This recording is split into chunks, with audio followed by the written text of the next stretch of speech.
ஐந்து கரத்தனை ஆனை முகத்தினை இந்தி இளம்பிலை போல் ஈற்றனை நந்தி மகந்தனை ஞான கொழுந்தினை குன்றியில் வைத்தடி போற்றுகின்றேனடி. வணக்கம்.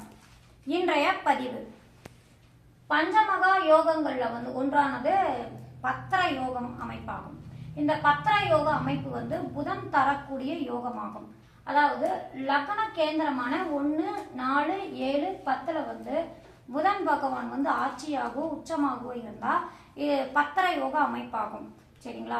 இப்போ ஒரு சிலர் சொல்றது மூல நூல்கள் கொடுத்துருக்காங்க. என்னன்னா இந்த மாதிரி லக்ன கேந்திரங்கள்ல நட்பு நிலைகள்ல புதன் இருந்தாலும் பத்திர யோக அமைப்பு கொடுக்குறாங்க, பத்திர அமைப்பு யோகம் இருக்கு அப்படின்னு சொல்லுவாங்க. ஆனா அப்படிலாம் கிடையாதுங்க. நட்பு நிலையில இருந்தாலும் அதாவது பத்திர யோகம் கொடுக்குறாங்களான்னா அப்படி கிடையாதுங்க. அதாவது லக்ன கேந்திரமான இந்த 4 இடங்கள்ல ஆட்சியாகவும் உச்சமாகவும் இருந்தால் மட்டும்தான் அவங்களுக்கு பத்திர யோக அமைப்பு அந்த ஜாதகருக்கு முழுமையா கொடுக்கும். இது எந்தெந்த லக்னங்களுக்கு பத்திர யோக அமைப்பு கொடுக்கும் அப்படிங்கிறத இந்த பதிவில் பார்க்கலாம். இப்போ ஃபர்ஸ்ட்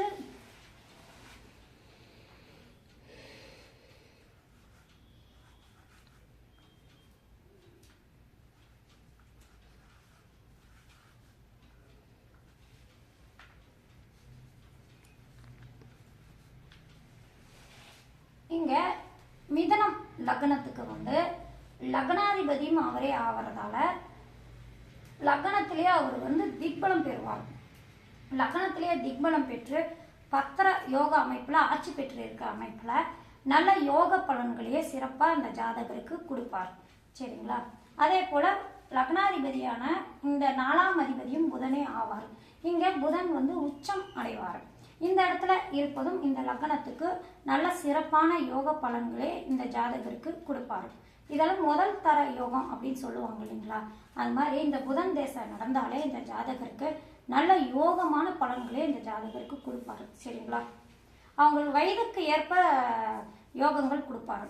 அவர் ஜாதகர் தொழில் ஏதாவது சொந்தமா செஞ்சிட்டு இருந்தானா, ஏன்னா இவர் நிர்வாக திறமை கொண்டவராக புதன் இருப்பாரு. சரிங்களா? நல்ல தொழிலில் நல்ல முன்னேற்றத்தில் இருப்பார். அதே போல் ஏதாவது ரியல் எஸ்டேட் அது மாதிரி சொந்தமாக ஏதாவது தொழில் பண்ணிட்டு இருந்தாலும் அதுலேயும் நல்ல முன்னேற்றம் கொடுக்கும். இது மாதிரிலாம் தொழில் அதிபர்களாக இது மாதிரி அமைப்புலாம் இருந்தாங்கன்னா நல்லா இன்னும் வளர்ச்சி அதிகமாகவே அவங்களுக்கெல்லாம் இருக்குங்க, பத்திர யோக அமைப்பில் புதன் இருந்தால். சரிங்களா? இப்போ இந்த 2 லக்னத்துக்கு முதன்மையான பலன்களே கொடுப்பாரு இந்த புதன் பகவான்.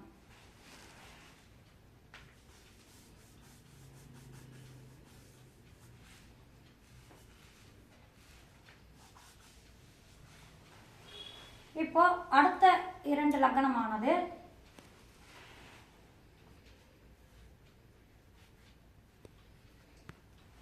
தனுசு லக்னம்.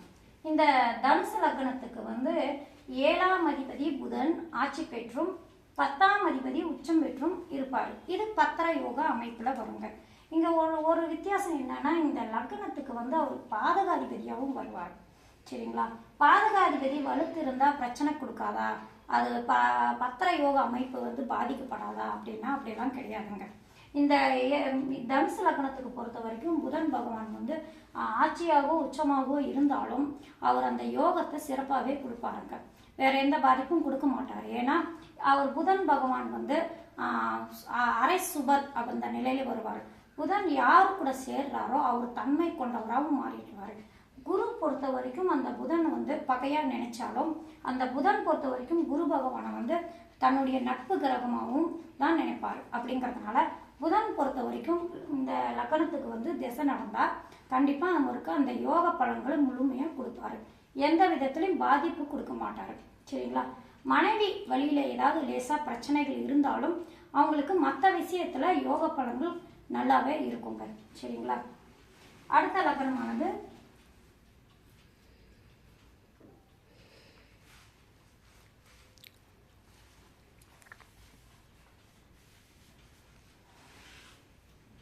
மீன லக்னம். மீன லக்னத்துக்கு புதன் 4, 7ஆம் இடத்துக்கும் வருவார். இந்த அமைப்பும் நல்ல சிறப்பான அமைப்பே கொடுப்பாங்க. நிலபுல வாகனங்கள் வசதி வாய்ப்பு ஜாதகருக்கு நல்லா கிடைக்கும். 7ஆம் அதிபதி உச்சம் பெற்று இருக்கலாம். மனைவி வழியில நல்லா வசதியா இருக்காங்க, வசதியான இடத்துல பொண்ணு கொண்டு வந்துட்டாங்க அப்படின்னு சொல்லுவாங்க இல்லைங்களா. அவங்க மாமனார் மூலிமா நல்லா வசதியாக இருக்கார் ஜாதகர் அப்படின்லாம் சொல்லுவாங்களா. அது மாதிரி மாமன் வழியில் வந்து உறவு நிலைகள் எல்லாமே இந்த ஜாதகருக்கு நல்லா இருக்குங்க. இங்கே பாதகாதிபதி தானே, எங்கேயும் பாதிப்பு கொடுப்பாங்களா அப்படின்னா அதையும் கொடுக்க மாட்டாருங்க. இப்போ ஏற்கனவே நான் தனுசு லக்னத்துக்கு உங்ககிட்ட சொன்னேன் இல்லைங்களா, இவர் குரு மட்டும்தான் முழு சுபர், பாதகாதிபதி தோஷத்தை அதிகப்படுத்தி கொடுப்பாரு.